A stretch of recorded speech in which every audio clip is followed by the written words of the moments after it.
The house stood silent, shrouded in the darkness of the night. With my parents away on vacation, I celebrated the independence that came with being a teenager.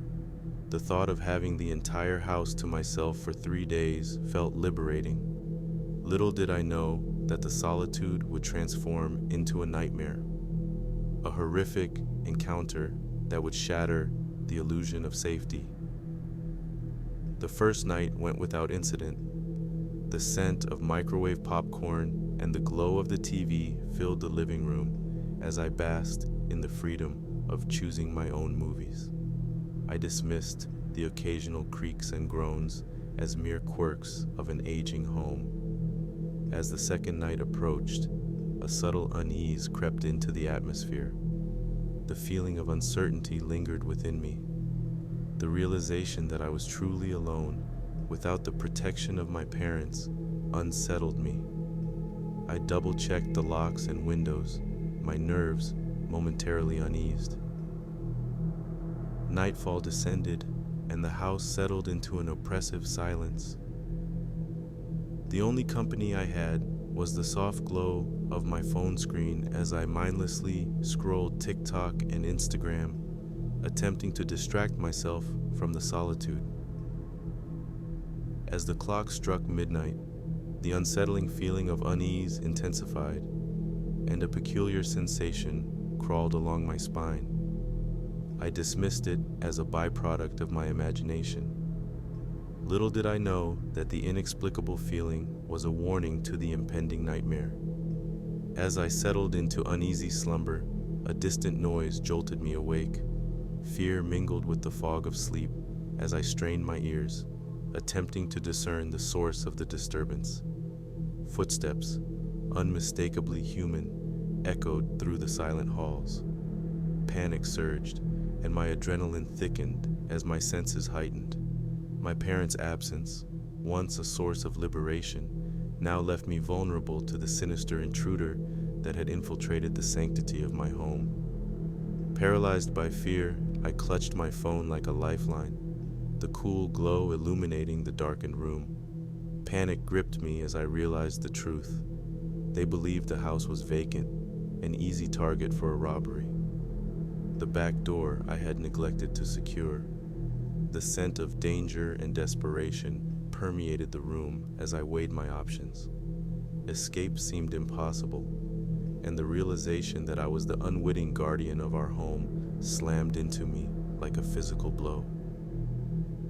I cowered in the shadows, my breath caught between fear and anticipation.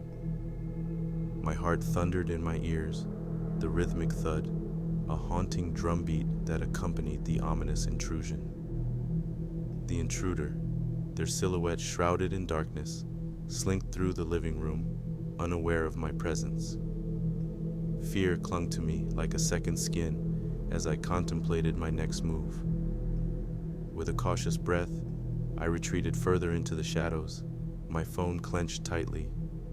As they rifled through drawers and cabinets, a sense of violation and dread tightened its grip on my chest. In a moment of reckless courage, I dialed 911. The operator's voice, a lifeline in the void of uncertainty, filled my ears as I whispered urgent details of the unfolding nightmare. As I relayed my location, the intruder, alerted by the hushed conversation, froze. Fear permeated the air as our worlds collided in a tense standoff. With a jolt of panic, I ended the call. The intruder, their identity still concealed, shifted their attention toward the source of the disruption. My heart pounded in my ears as the intruder crept towards my hiding place. With a surge of terror, I activated the phone's flashlight, casting a blinding beam into the darkness. The intruder recoiled, their features illuminated in the harsh light. A mask concealed their face. The scent of their malicious intent and the weapon in their hand sent a shiver down my spine. With a sudden burst of adrenaline, I unleashed a blood-curdling scream, a desperate plea for help that shattered the oppressive silence. The intruder, startled by the unexpected resistance, froze. With an almost instinctive reflex, they turned and fled, disappearing into the night with the same stealth. As the distant wail of sirens approached, the scent of relief and the taste of survival filled the room. The adrenaline that had coursed through my veins began to ease, leaving behind a hollow exhaustion. The house, once a battlefield, now echoed with the distant sounds of approaching rescue. The memory of the weapon and the lingering traces of fear gradually faded as I emerged from the shadows, a survivor of a nightmarish intrusion that had shattered the illusion of invincibility.